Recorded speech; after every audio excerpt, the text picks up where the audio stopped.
और बंधुओं, अवधि ज्ञानी मुनि महाराज उस धन्य कुमार को राजागिरी नगरी के रास्ते में प्राप्त हो गए। मानो लगा संसार में सब कुछ मिल गया। वह अपने माता पिता को भूल गया, अपने दुष्ट भाइयों की करतूती को भूल गया और उन मुनिराज के चरणों में लगा हुआ है। आखिर ये मुनि बने किए हुए हैं। मन में एक प्रश्न खड़ा हुआ और मुनिराज को देख करके योगी भक्ति की पंक्तियां स्मरण में आ जाती हैं। जाति जरोर रोग मरुणातुर शोक शेष रे दीपिता दुस्सह नरक पतन संतृष्टिया प्रतिबुद्ध चेतिसा जीवित मम बिंदु चपलम त्रिधवर समा विभूतिया सकल मिदम विचिंत मुनिया प्रसमाय बनान्त मास्त्रिता। ये संसार को छोड़ करके मुनि बने हैं। प्रसमाय सुख प्राप्ति के लिए, शांति के लिए मुनि बने हैं। आखिर मुनि बनने के लिए ये क्या विचार किया इन्होंने? जाति जरोर रोग मरना शोक शेषरा, जन्म के दुख होते, बुढ़ापे के दुख होते, भयंकर रोग संसार में होते। ये शरीर रोगों का घर है। एक अंगुल शरीर में 96 रोग हुआ करते हैं। पूरे शरीर में देखें तो 5 करोड़ 68 लाख और अधिक रोग हुआ करते हैं। संसारी प्राणी मोही इसको पता नहीं लगता है। ये शरीर रोगों का घर है। शरीरम व्याधि मंदिरम। ऐसे मरण के दुखों से भयभीत होता है और जन्म बुढ़ापा रोग मरण आदि के हजारों दुख उसको दिखते हैं। और इतना ही नहीं, नरक पतन संतुष्ट दिया। नरक में जब उत्पन्न होता है जीव, जब पापों का त्याग नहीं करता, धर्मात्मा नहीं बनता है जीव, तो हजारों लाखों करोड़ों वर्ष तक दुख ही दुख मिलता है। सुख का लेस भी प्राप्त नहीं होता है। और ये जीवन कैसा है? जीवितम अम्ब बिंदु चपलम, पानी की बूंद की तरह जीवन है। ज्येष्ठ महीने में तपा, 9 तपा के समय में जमीन पर पानी की बूंद गिर जाती है। कब गिरी और कब उड़ी पता नहीं पड़ता। तवे के ऊपर गर्म तवे पर एक बूंद पानी की गिर जाए, छुन्न हो जाती है। तपता है मन, घी तेल की कढ़ाई में पानी की बूंद गिर जाए, कब गिरी हो कब उड़ी पता नहीं लगता। पानी की बूंद की तरह क्षण भंगुर ये जीवन है। और इतना ही नहीं, ये पूरा का पूरा धन विभव जो दिख रहा है, तड़ित विस्मया विभूतिया, कैसा है? बिजली बादल की तरह क्षण भंगुर संपत्ति है। ये जैसे बिजली चमकती है और उसको देखते ही वह समाप्त हो जाती है। बेसाई धन वैभव है। इन सब का विचार करके ये मुनि महाराज बन जाते। आखिर इनका जीवन कैसा है? आचार्य कहते इनका जीवन भाई अहिंसामय जीवन है। कैसी अहिंसा इनकी पलती है। 5 महाव्रत होते हैं, 5 समितियां होती हैं, 5 इंद्रिय विजय होते हैं, 6 आवश्यक होते हैं, 7 शेष होते हैं। इन 28 मूल गुणों को निरंतर पालन करते रहते।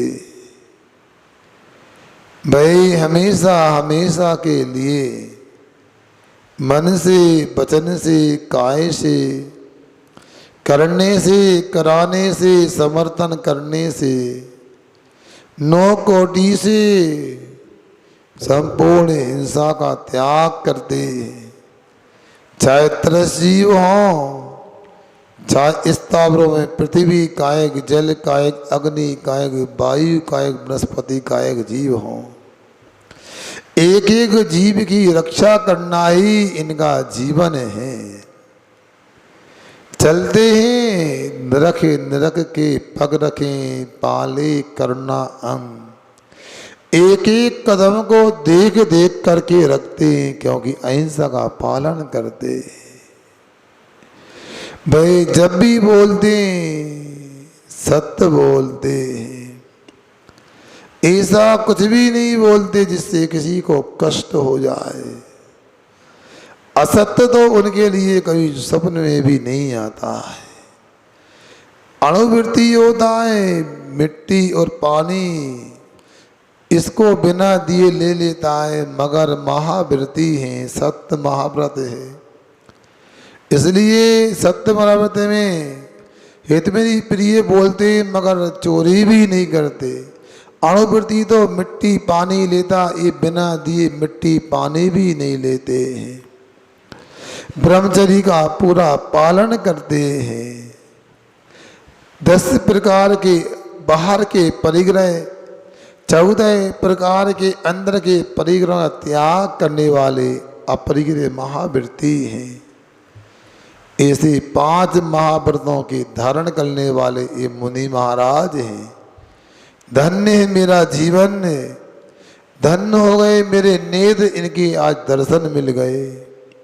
जब भी चलते हैं 4 हाथ भूमि देख करके चलते हैं, और जब भी चलते हैं बिना मतलब के नहीं चलते हैं। जब भी चलते हैं सूर्य प्रकाश में चलते, अंधेरे में नहीं चलते हैं। ऐसी ईर्ष्या समिति होती है। इतना 4 पूर्वक प्रवृत्ति करने का नाम समिति होता है। जब भी बोलते हित मित प्रिय बोलते, भाषा समिति है। कड़वा नहीं बोलते, अहितकारी अप्रिय नहीं बोलते हैं। जब भी आहार की आवश्यकता लगती है, एक बार तो आहार लेते, मगर ईश्वरा समिति का पालन करते हैं। 32 प्रकार के अंतरायों को पाल करके और 46 तरह के दोषों को टाल करके आहार में प्रवृत्ति होती है। धन्य मुनि महाराज, ये मुनि महाराज दिन में एक बार आहार तो लेते, मगर अंतराय को पाल करके लेते, दोषों को टाल करके लेते हैं। यदि इनके लिए कहा कि आपके लिए बनाया तो बिल्कुल नहीं लेते हैं। यदि सीढ़ी पर चढ़ करके कोई सामान उठाया तो माला रोवर नाम का दोष समझते हैं, नहीं लेते हैं। ये मुनि महाराज हैं, 6 काय के जीवों की हिंसा के त्यागी हैं। इनके पास में अच्छा हार कोई देने आए तो प्रसन्न नहीं, बुरा हार देने पर वह नाराज नहीं। इसे 46 दोषों को टालते। कोई श्रावक 3 घर इधर और 3 उधर, 7 घर के आहार कोई स्वीकार करते, दूर से लाने पर स्वीकार नहीं करते। ऐसे मुनि महाराज ईश्वर समिति का पालन करते रहते हैं। और कोई वस्तु उठाते हैं या रखते हैं तो उसमें भी इतना 4 प्रवृत्ति करते हैं। इसका नाम आदान निक्षेपण समिति है। शरीर में कोई मल मूत्र की बाधा होती है प्रास्तुक जमीन पर, जहाँ पर किसी प्रकार जीवों का वध नहीं हो, मल मूत्र का विसर्जन करते हैं। ये प्रतिष्ठा पंचसमिति है। और इतना ही नहीं, 5 इंद्रियों को भी नियंत्रण में रखते हैं। ना इस प्रसंद्री की विषय की चाह होती, ना इस रसना इंद्री को पुष्ट करते, ना ज्ञान इंद्री को फुलाते, ना चक्षु देखे विषयों से प्रभावित होते हैं, ना कोई निंदा से नाराज, न प्रशंसा से प्रसन्न होते। ऐसे 5 इंद्रियों को जीतने वाले मुनि महाराज हैं। धन्य है मुनि महाराज, 3 संध्या कालों में सामायिक करते, समता भाव को धारण करते, आर्त रोध ध्यान को बिल्कुल लाते ही नहीं, आने नहीं देते। एक तीर्थंकर को मुख करके वह जिन बिंब की जिनालय की वंदना करते हैं, गुणगान करते हैं, और 24 तीर्थंकरों का भी गुणगान करते, स्तवन करते। 3 बार प्रतिक्रमण होता है। कृत दोष निराकरणम प्रतिक्रमणम, किए गए दोषों को दूर करने का नाम प्रतिक्रमण होता है बंधुओं। और आगे पाप आदि प्रवृत्ति का त्याग करना प्रत्याख्यान होता है। समय समय पर शरीर से ममत्व भाव का त्याग करते हैं। कायोत्सर्गम कुर्वेयम, कायोत्सर्गम कुर्वेयम, शरीर से ममत्व भाव का त्याग करना ही शरीर का त्याग करना। इसे 6 आवश्यक पालन करना, ये इनका प्रतिदिन का काम होता है। जो किसी के बस में नहीं होता उसे अवश्य कहते। और अवश्य का भाव आवश्यक होता है। 6 आवश्यक का पालन करते हैं। सुन रहे हैं आप लोग? ये वे मुनि महाराज जो जंगल में विराजमान हैं, धन्य कुमार जिनके चरणों में बैठा हुआ, ऐसे मुनिराज के दर्शन किए जा रहे हैं। एक एक मूल गुणों को याद करते हुए, उन मुनियों में मिलाते हुए, देखते हुए दर्शन कर रहा है। ये मंजन नहीं करते। संसार के प्राणी सबे से पहला काम मंजन करने का होता है। दांतों को मांजते हैं, बर्तन को मांजे नहीं मांजे, दांतों को मांजना इसमें भी घंटों निकाल देते हैं सुंदर चमकीले बनाने के लिए। ये बीतरागी मुनिराज हैं, इनको कोई राग से लेना देना नहीं। ये तो दांतों को मात्र अपने शरीर की पुष्टि के लिए भोजन का एक साधन मानते हैं। इनको दांत स्वस्थ तो रखते हैं, ऐसी भावना होती है, सुंदर नहीं रखते। मुनि महाराज आहार करने के बाद गर्म पानी से कुल्ला करके हल्दी आदि लेकर के दांतों की सफाई कर लेते हैं। अंगुली से लकड़ी की सीख से दांतों के अनाज के कण निकालते हैं। और दांत में कोई अनाज के कण नहीं होते तो दांत कभी ना पायरिया को प्राप्त होते, ना कोई दूसरी बीमारी को प्राप्त होते हैं। हाँ, देखने में सुंदर भले ही नहीं लगते, स्वस्थ रहते हैं। इसलिए आप लोगों के लिए तो रोज डॉक्टर चाहिए, दंत चिकित्सक चाहिए। मुनिराज के 50 वर्ष निकल जाते हैं, फिर भी दांत स्वस्थ सुंदर रहते हैं। स्नान नहीं करते, आजीवन त्याग है। लोग कहते हैं स्नान का त्याग है। आप क्या कहना चाहते हैं? मुनिराज स्नान नहीं करते क्या? बोलो ना, स्नान करते हैं क्या नहीं करते? वकील साहब आप सुनो ध्यान से, स्नान करते भी नहीं और करते भी हैं। भाई जल से स्नान नहीं करते क्योंकि अहिंसा धर्म का पालन करना है। जमीन पर पड़े हुए जीव भी पानी गिरने से मर सकते हैं। जल में भी जीव होते हैं, इसलिए जल से स्नान तो नहीं करते। बार बार कायस्वर करना ही मंत्र स्नान है। खुले बदन विहार करते वायु के संपर्क से पवन स्नान होता है। सूर्य की किरणें शरीर पर पड़ती हैं, सूर्य स्नान होता है। इसलिए हम कह सकते हैं हमारे मुनिराज मंत्र स्नान करते हैं, वायु स्नान करते हैं, पर सूर्य स्नान करते हैं, हाँ जल से स्नान नहीं करते। इसलिए जल के स्नान का त्याग होने से स्नान व्रत का पालन कहा जाता है। ये भी एक मूल गुण है। आहार करना है, खड़े हो करके ही आहार करना है। जब तक पैरों में सामर्थ्य है, मेरे घुटने मेरे जंघा खड़े होने की स्थिति में, तब तक ही अन्न जल का सेवन करूँगा, अन्यथा अन्न जल का त्याग कर दूंगा। ऐसा जीवन पर्यंत का संकल्प होता है। इसको बोलते स्थिति भोजन होता है। इतना ही नहीं, एक बार ही भोजन करना है, ठंडी हो या गर्मी, एक बार ही भोजन लेना है, खड़े खड़े भोजन लेना है। ये भी एक मूल गुण है। आगे हाथों से केश लोंचन करना, लंबे समय तक बाल रखेंगे तो उनकी देखरेख करना आवश्यक है। उनमें साबुन शैम्पू लगाना आवश्यक है, तेल कंघा करना आवश्यक है।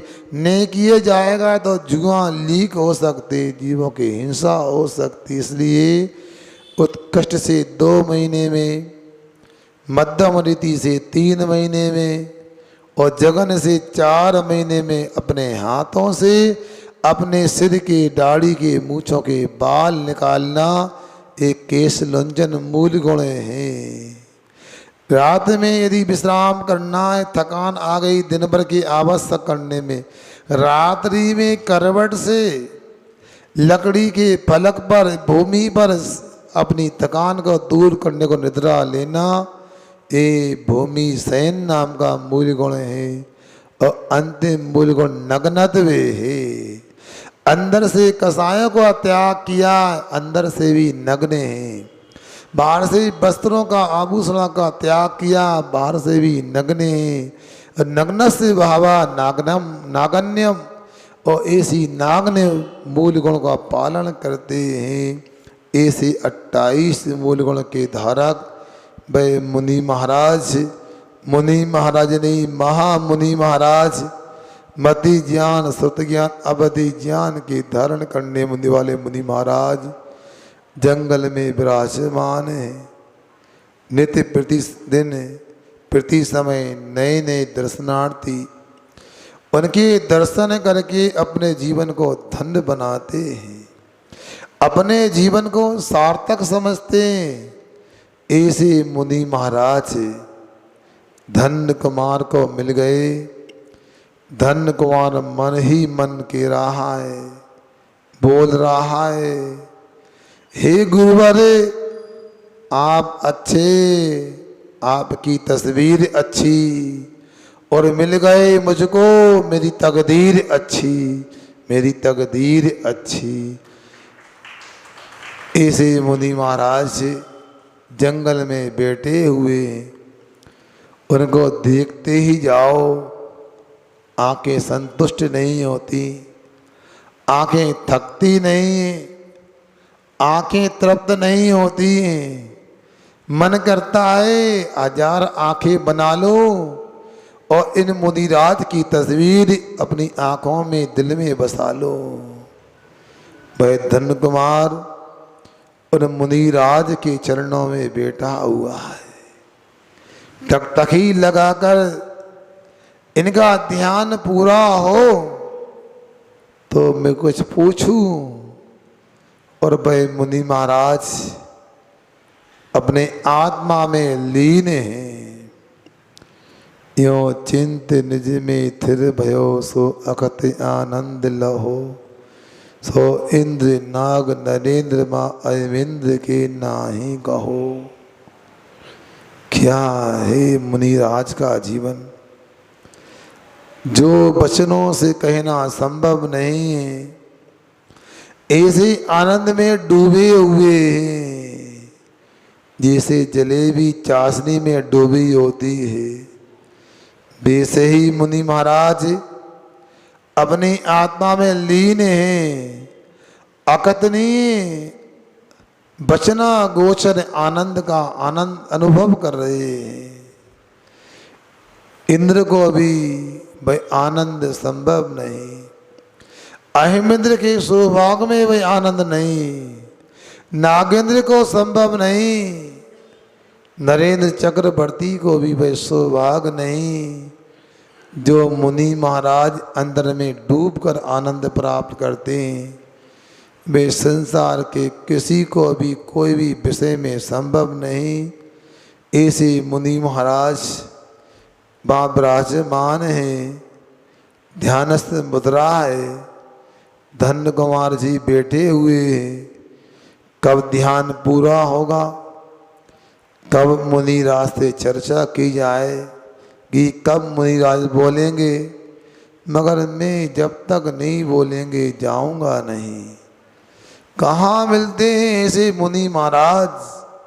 देख लिया माता पिता को, समझ लिया अपने भाइयों को, अब संसार में बचाई क्या? अब क्या समझना, क्या सोचना?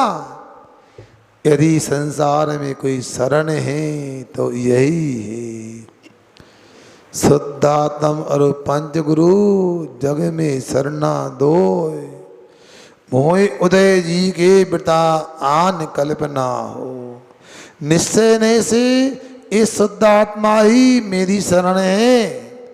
बेबार नये से अनंत जी, सिद्ध जी, आचार्य जी, उपाध्याय जी और प्रत्यक्ष में विराजमान मुनिराज जी, आप ही मेरी शरण हैं। बाकी मोहे कर्म की विडम्बना है। मोहे के उदय में संसारी पदार्थों को, संसारी रिश्तेदारों को, संसार के परिवारों को ये शरण मानता है। कौन शरण देने वाला है, कौन किसका साथ देने वाला है? सब बेकार है। ये मुनिराज के चरणों में जो मुझे संतुष्टि, जो शांति का अनुभव हो रहा है, इसका तो कोई मोल नहीं। ये अनमोल शांति है। यहीं बैठा रहूं। मुनिराज अपनी आत्मा को देख रहे हैं और मैं मुनिराज को देख रहा हूँ। जब मुनिराज को देखने में इतना आनंद है तो आत्मा को देखने में कितना आनंद होगा, ये तो मुनिराज ही जान सकते हैं। आगे क्या होता है 24 घंटे के बाद अगली किस्त में आपको सुनने मिलेगा। कीजिएगा 24 घंटे की प्रतीक्षा और चलते हैं प्रश्न स्वाध्याय की ओर और कीजिएगा अपना पहला प्रश्न जिज्ञासा, उसका समाधान। षटखंडागम जो ग्रंथ है उसको स्त्रियों को छूने के लिए निषेध क्यों किया गया है?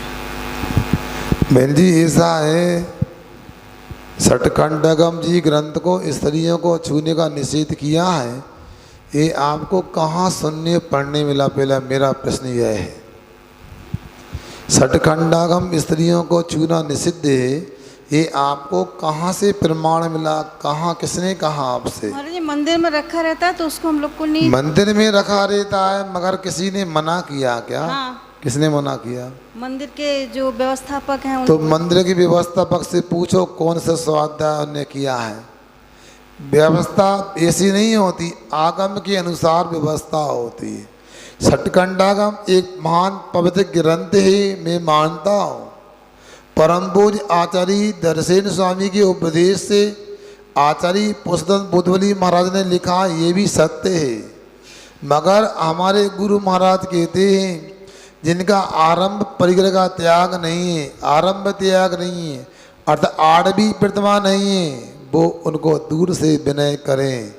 मगर 8 प्रतिमा के बाद में उसका स्वाध्याय करने का मना तो नहीं। और प्रमाण के रूप में सामान्य लोग भी देखते हैं, हाँ शुद्धि के वस्त्र होना चाहिए। आरिका भी उसका स्वाध्याय करती है, मर्यादा के साथ करती हैं। इसलिए ऐसा निषेध नहीं है कि षटखंडागम कसाय पौड़ ग्रंथ को छू भी नहीं सकते। ज़्यादा व्यवस्था बनाते हैं तो व्यवस्था बिगड़ जाती है।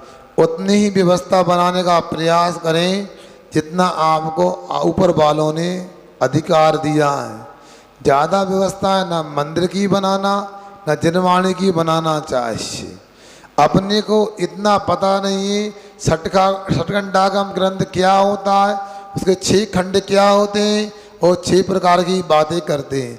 उनसे पूछना जिन्होंने व्यवस्था बनाई कि षटखंडागम के 6 खंडों के नाम बताओ, फिर महिलाओं को छूने का मना करो। इसलिए ऐसा नहीं है। यदि शुद्धि है और शुद्धि के वस्त्र हैं तो वस्त्रधारी को पुरुषों को भी मना नहीं और स्त्रियों को भी मना नहीं। और अशुद्ध कपड़े दुकान के, अस्पताल के, बाजार के कपड़े तो पुरुषों को भी नहीं छूना चाहिए। और ध्यान रखो।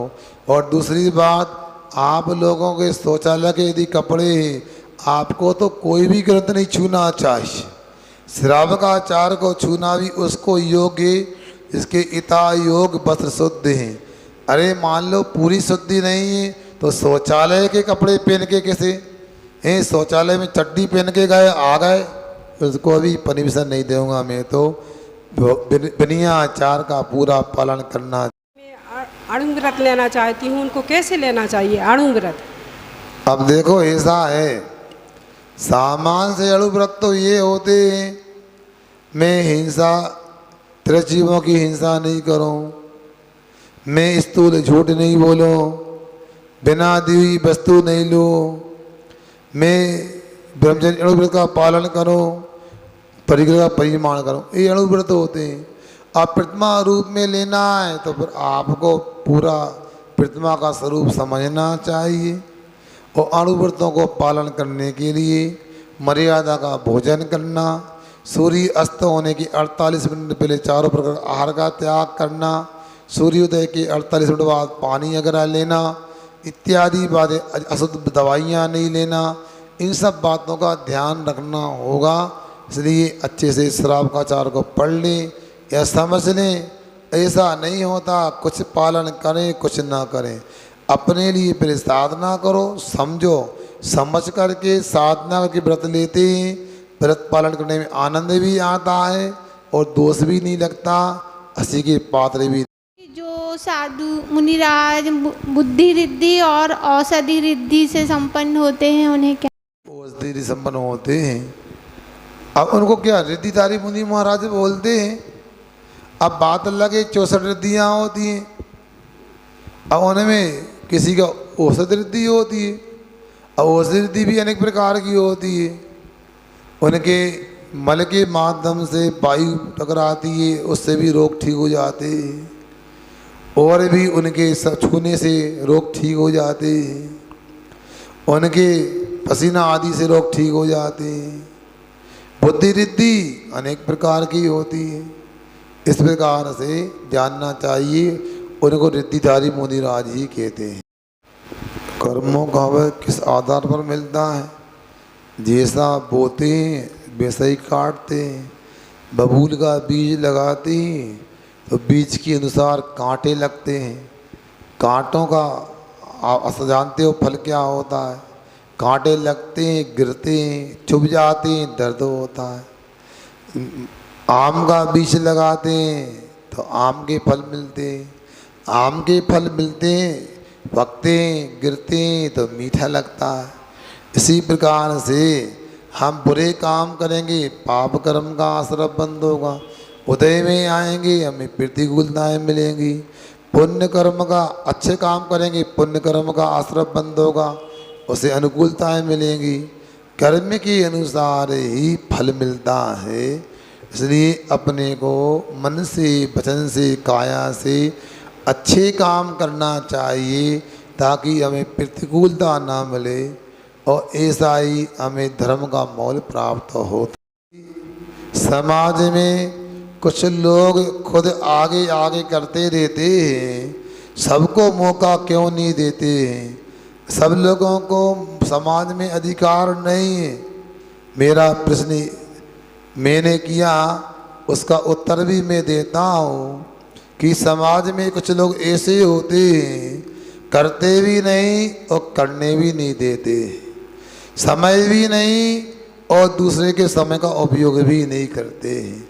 अरे भाई, आप नहीं कर सकते, आपको समय नहीं है, आप दान नहीं दे सकते, तो किसी के करने पर उसको अड़ंगा मत बनो।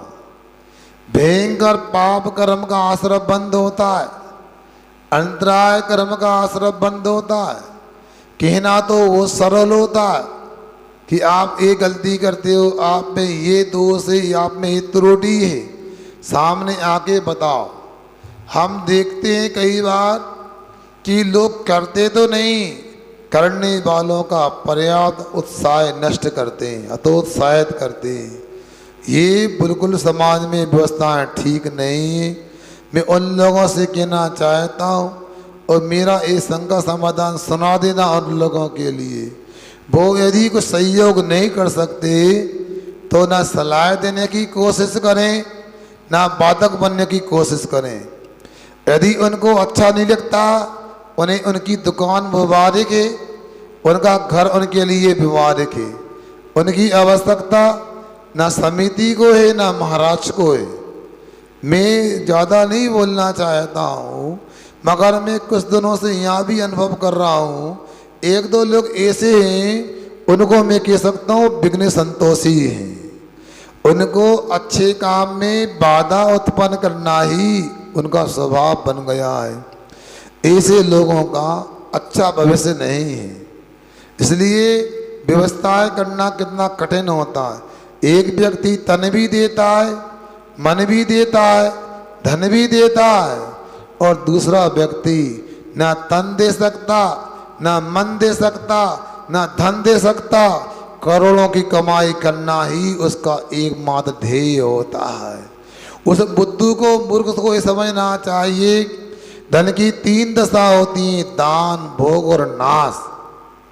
वो न समय का दान देता है, न धन का दान देता है, न ढंग से भोग पाता है, और अंत में नाश होने वाला है। इसलिए मैं आपसे कहना चाहता हूँ, उन लोगों को समाज के प्रबुद्ध जन बुजुर्ग समझाएं, ये ठीक नहीं है। इसके माध्यम से हमको कोई हानि नहीं होगी, किंतु अच्छे काम करने वालों को जरूर विघ्न होगा, पाप कर्म का आश्रय बंद होगा। आगे आपका कोई प्रश्न? आत्महत्या कर लेते हैं तो वो लोग भूत प्रेत बन जाते हैं, और जैसे किसी की हत्या कर देता है कोई, तो फिर उनकी गति क्या होती है? हत्या कर देता है। हाँ, जैसे कोई का मर्डर हो गया, किसी के अब देखो, अभी मुनीश्री की हत्या कर दी, तो उनके तो अच्छे कर्म थे, फिर उनकी हत्या हुई। सुनो तो हम समझ गए आप क्या पूछना चाहते हैं जी। सीधा है, आत्महत्या की बात जहाँ तक है, आत्महत्या तो कसाय की तीव्रता में होता है, और कसाय की तीव्रता में यदि व्यक्ति अपनी हत्या कर लेता है, खुदकशी कर लेता है, तो पक्का है वो दुर्गति का पात्र होता है। यदि पूर्व में कोई आयु का बंध नहीं हुआ, तो मैं समझता हूँ वो नरक आयु का ही पात्र है, नरक जाएगा। वो इसलिए आत्महत्या कर रहा था, किया उसने क्योंकि यहाँ मैं बहुत परेशान हूँ, मुझे बहुत दुख दर्द हैं, लोगों ने खूब तिरस्कार कर दिया, धन की हानि हो गई। उसको समझना चाहिए, मरने से क्या सम्मान मिल जाएगा, दुख दूर हो जाएगा क्या, धन लौट के आ जाएगा क्या? अरे समझदार, उसको सोचना चाहिए, सामने वाला तो बाह्य निमित्त है, अंतरंग निमित्त तो मेरा ही पाप कर्म का होता है। उसको कभी भी मरना नहीं चाहिए, उसे तो धर्म करना चाहिए। अब रही बात किसी की हत्या हो जाए, दुर्घटना हो जाए, जैसा उसका परिणाम होगा। शिखर जी की यात्रा करने जा रहा है, यदि बीच में कोई दुर्घटना हो गई तो उसकी तो यात्रा का लाभ मिलेगा। कोई अच्छा व्यक्ति अच्छे परिणाम में सहायता के उसे मार दिया तो उसको तो क्या, उसको तो लाभ मिलने वाला है, मारने वाले को पाप लगने वाला है। इसलिए हाँ, शिखर जी आदि की यात्रा में कई घटनाएं घटती हैं। ब्रह्मचारी जी ये कहना चाहते हैं कि कोई घटना हुई थी उस समय, शायद मैंने सुनाई कि नहीं सुनाई, ताज़ा कर लेना। बात इतनी सी ये है, हम लोग 2007 में सम्मेद शिखर की यात्रा करने गए थे। तो वहाँ जब शिखर जी की यात्रा से लौट रहे थे तो हम वैशाली महावीर भगवान की जन्मभूमि की वंदना करने गए। लौट कर आ रहे थे, एक व्यक्ति था, उसने विरोध किया कि आप कपड़े क्यों नहीं पहनते। ब्रह्मचारी हमारे साथ में थे, पंकज जी। अब इसके बाद में कुछ कहा, वो और भी ज़्यादा आक्रोश करने लगा। हम निकल आए, पीछे महाराज थे प्रणम्य सागर जी, लौट के गया कि और आ गए तो तलवार लेके आ गया, बका लेके आ गया। महाराज आगे चल रहे हैं, बिल्कुल 1 फुट का अंतर नहीं, तलवार है महाराज कंधे में। हुआ ये कि आखिर क्या किया जाए, कुछ नहीं कर सकते, जैसा कर्म का उदय होगा, गुरु जी का आशीर्वाद, पुण्य का उदय। उसने आक्रोश तो किया, तलवार तो दिखाई, वार नहीं कर पाया। बाद में जब चारों आ गए तो एक ब्रह्मचारी पंकज, एक ब्रह्मचारी जबलपुर के लल्लन बोलते हैं उनको, मनोज, वो भी थे। दोनों के लिए हमारा आपका विरोधी हिंसा का त्याग है, हमारा थोड़ी। उन्होंने पटना फोन किया अध्यक्ष को। इसके बाद पुलिस आई और पुलिस में महिला टीआई थी, हमको घेर लिया कि महाराज क्या हुआ बताओ। हमने कहा कुछ नहीं हुआ, भक्ति करने दो, प्रतिक्रमण कर रहा था। नहीं नहीं महाराज आप संकोच नहीं करो, हम तो आपके भक्त हैं, माता जी के साथ रहे हैं, आपको बताना पड़ेगा किसने करतूत किए। हमने कहा एक शर्त ही पूछना चाहती हो, उस व्यक्ति को ना पिटाई लगाओगी, ना जेल में बंद करोगी, ना केस चलाओगी तो बता सकते हैं। हाँ वचन दे दे कुछ नहीं करेंगे। वो हमने घटना बताई, पुलिस की टीम गई, उसको गिरफ्तार करके लेके आई और हमारे पास ले आई। वो नतमस्तक हो गया, बाबा बचा लो। हमने पूछा क्या हो गया था, ऐसा क्यों कर रहे थे। उसने कहा हम गांजे के नशे में थे, चाय के टपरे में लोगों ने चढ़ा दिया कि नंगे व्यक्ति जा रहे हैं और तू कुछ नहीं कर रहा। मुझे गुस्सा आ गया, मैंने ऐसा कर दिया और मैं नियम लेता हूँ, अब कोई भी महाराज यहाँ से निकलेंगे मैं उनको परेशान नहीं करूँगा, उनकी सेवा करूँगा मैं। जैसे अभी मुनिश्री की हत्या। अब इसके बाद में एसपी का फोन आया कि जैन साधु के ऊपर हमला हो गया, क्या करना है। तो उन्होंने कहा कि जैन साधु जी कह रहे हैं इनको क्षमा कर दिया जाए। जब हमने क्षमा के बारे में कहा क्षमा कर दें, कोई केस न चलाएं, तो पूरे पुलिस वाले खड़े होते हैं, टोपी लगाते हैं और कहते हैं आपके क्षमा धर्म को हमारा सलाम। और बाद में उसने नियम लिया, मांसाहार का त्याग किया, नशे का त्याग किया। हम रात में विश्राम करके सुबह बिहार कर गए। ऐसा होता रहता है। अपना परिणाम यदि अच्छा है, सामने वाला कुछ भी करे, और साधु के पास तो सब मिलता है। दीक्षा लेने के बाद क्या मिलता है, आपको शादी हुई थी तो दहेज में बहुत सामान मिला होगा, सोना चांदी। तो हमारी दीक्षा में हमको 2 चीज़ मिलती हैं, प्रतिकूलता और परिचय। क्या दीक्षा में क्या मिलता है, प्रतिकूलता और परिचय मिलते हैं। समता से सहन करो। कोई पूजन करता है, कोई निंदा करता है, कोई सम्मान करता है तो कोई अपमान करता है। मगर हम सोचते हैं मीठा मीठा कब तक खाओ, नमकीन का स्वाद भी तो होना चाहिए। क्या वकील साहब है, पूजन पूजन हो, आक्रोश भी होना, कोई पद भी होना, प्रतिकूलता के बिना क्या मजा। उस नाविक की क्या परीक्षा जिसकी धारा प्रतिकूल ना हो, और उस पथिक की क्या परीक्षा जिसकी पथ में सूल ना हो, जिसके पथ में सूल ना हो। अपना समय हो गया है, इसलिए यही शंका समाधान को विराम देते हैं। आगे प्रश्न आपके हैं, अगले दिन के लिए प्रतीक्षा करो। अहिंसा परमो धर्म की जय।